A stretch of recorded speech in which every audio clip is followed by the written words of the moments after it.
Любовь — это не только свет и тепло. Иногда это пламя, которое обжигает, оставляя шрамы на душе. История, которую я хочу рассказать о любви, которая стала одновременно спасением и проклятием для двух людей. Это история о страсти, ревности, боли и прощении. О том, как тонка грань между любовью и одержимостью, и как легко разрушить то, что дороже всего на свете. Был холодный осенний вечер. Небо затянуло тяжелыми свинцовыми тучами, из которых время от времени сыпался мелкий дождь. Ветер гнал по улице желтые листья, заставляя их кружиться в безумном танце. В одном из домов на окраине города, в уютной гостиной, где горел камин, сидела семья. Вернее, это только казалось, что они были семьей. На самом деле, это была иллюзия, тонкая пленка, скрывающая бурю, которая бушевала внутри. Алексей, высокий, статный мужчина с пронзительными голубыми глазами и густыми темными волосами, сидел в кресле, сжимая в руке бокал вина. Его лицо было спокойным, но в глазах читалось напряжение. Он смотрел на свою жену, Анну, которая сидела на диване, укутавшись в плед. Она была невероятно красива. Длинные светлые волосы, большие зеленые глаза, тонкие черты лица. Но сейчас ее лицо выражало усталость и тревогу. «Аня», — тихо произнес Алексей, — «ты сегодня опять задержалась на работе». «Почему?» Его голос был спокойным, но в нем чувствовалась скрытая угроза. Анна вздрогнула, но старалась не показывать страх. «Лёша, я тебе объясняла. У нас был срочный проект», — ответила она, стараясь говорить уверенно. «Срочный проект?» Алексей поднял бровь. «И кто был в этом проекте? Тот новый коллега? Как его? Максим?» Анна почувствовала, как сердце ее замерло. Она знала, что сейчас начнется. «Лёша, пожалуйста, не начинай. Ты знаешь, что между нами ничего нет». «Я знаю». Алексей резко встал. Его лицо исказилось от гнева. «А как я могу это знать, если ты проводишь с ним больше времени, чем со мной?» Он подошел к ней, сжимая бокал так, что казалось, он вот-вот разобьется.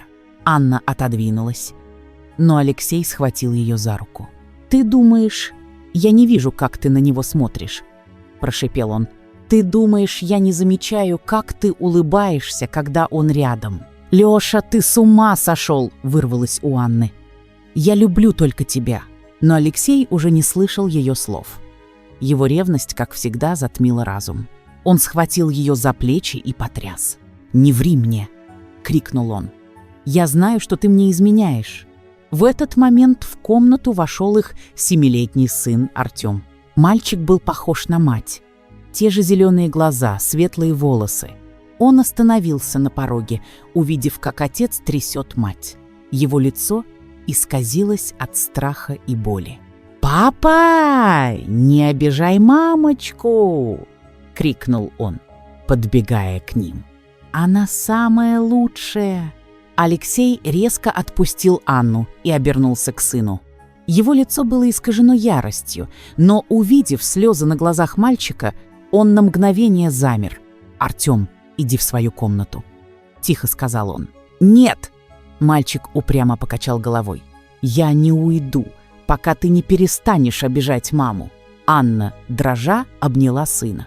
«Артемка, все в порядке?» – прошептала она. Папа просто расстроен, но мальчик не отступал. Он смотрел на отца с таким упреком, что Алексей не выдержал и опустил глаза. «Хорошо», – тихо сказал он. Я пойду». Он вышел из комнаты, оставив Анну и Артема одних. Анна прижала сына к себе, чувствуя, как ее сердце разрывается от боли. Она любила Алексея, но его ревность становилась невыносимой. Она не знала, как долго еще сможет это выносить. На следующий день Алексей встал рано. Он вышел в сад, где уже светило осеннее солнце, но его душа была полна тьмы. Он понимал, что перешел черту, но не мог остановиться. Его любовь к Ане была настолько сильной, что превратилась в одержимость. Он не мог смириться с мыслью, что она может принадлежать кому-то еще. Анна тем временем готовила завтрак. Она старалась вести себя как обычно, но ее руки дрожали. Артем сидел за столом, молча наблюдая за матерью. Он был слишком мал, чтобы понять все, что происходило, но чувствовал, что в их доме что-то не так. «Мама!» – тихо сказал он. «Папа больше не будет тебя обижать». Анна вздрогнула и, стараясь улыбнуться, погладила сына по голове. «Все будет хорошо, малыш. Папа просто. Он очень нас любит». Но в ее голосе звучала неуверенность. Вечером того же дня Алексей вернулся домой поздно. Он был пьян. Анна, услышав, как он входит, почувствовала, как сердце ее сжалось. Она знала, что это будет тяжелый вечер. «Аня», — хрипло произнес Алексей, — «где ты?» Она вышла к нему, стараясь сохранять спокойствие. «Я здесь, Лёша. Ты пьян. Тебе нужно лечь спать». «Не говори мне, что делать», — крикнул он. «Ты думаешь, я не вижу, как ты на меня смотришь? Ты презираешь меня, да?» «Лёша, пожалуйста», — Анна попыталась взять его за руку, но он оттолкнул ее. «Не прикасайся ко мне», — заорал он. «Ты думаешь, я не знаю, что ты мне изменяешь?» В этот момент в комнату вошел Артем. Он снова увидел, как отец кричит на мать. Его лицо исказилось от боли и гнева. «Папа!» «Хватит!» — крикнул он. «Ты опять обижаешь маму! Я тебя ненавижу!» Алексей обернулся к сыну. Его лицо было искажено яростью. «Молчи!» — заорал он. «Ты не имеешь права так со мной разговаривать!» Он сделал шаг к мальчику, но Анна бросилась между ними. «Лёша, нет!» — крикнула она. «Он же твой сын!» Но Алексей уже не контролировал себя. Он оттолкнул Анну, и она упала на пол. Артем, увидев это, бросился к матери. «Мама!» — крикнул он, обнимая ее. Алексей замер, увидев слезы на глазах сына. Его ярость начала утихать, но было уже поздно. Артем поднял на него глаза, полные ненависти. «Я тебя ненавижу», — прошептал он. «Ты больше не мой папа». Эти слова стали последней каплей. Алексей опустился на колени, чувствуя, как его мир рушится. Он понял, что потерял все, что было для него дорого. На следующее утро Алексей ушел из дома.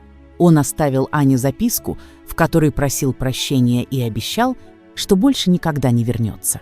Анна, прочитав ее, почувствовала, как ее сердце разрывается. Она любила его, но понимала, что их отношения разрушены. Артем, увидев, как мать плачет, подошел к ней и обнял. «Мама, все будет хорошо», – прошептал он. «Я всегда буду с тобой». Анна прижала сына к себе, чувствуя, как ее сердце наполняется теплом. Она знала, что впереди их ждут трудные времена, но она была готова бороться ради сына. Прошло несколько лет. Анна и Артем начали новую жизнь. Они переехали в другой город, где никто не знал об их прошлом. Анна нашла работу, а Артем пошел в школу. Они были счастливы, но в их сердцах всегда оставалась пустота, которую оставил Алексей.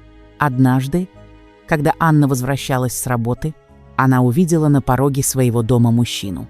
Это был Алексей. Он выглядел изможденным и постаревшим, но в его глазах читалось раскаяние. «Аня», — тихо произнес он, — «я знаю, что не заслуживаю твоего прощения, но я хочу попросить его». Анна смотрела на него, чувствуя, как ее сердце сжимается. Она все еще любила его, но знала, что не может вернуться к прошлому. «Лёша», — тихо сказала она, — «я прощаю тебя, но мы не можем быть вместе. У нас есть Артем, и я должна думать о нем». Алексей опустил голову, понимая, что потерял ее навсегда. Он повернулся и ушел, оставив Анну одну. Она вошла в дом, где ее ждал Артем. Он обнял ее, и она почувствовала, что, несмотря на все, что произошло, они все еще могут быть счастливы, ведь они есть друг у друга. Спасибо, что были с нами. Если эта история вас зацепила, поделитесь своими мыслями в комментариях. Нам важно ваше мнение. Пожалуйста, поддержите видео лайком. Подпишитесь на канал и нажмите колокольчик, чтобы не пропустить новые истории.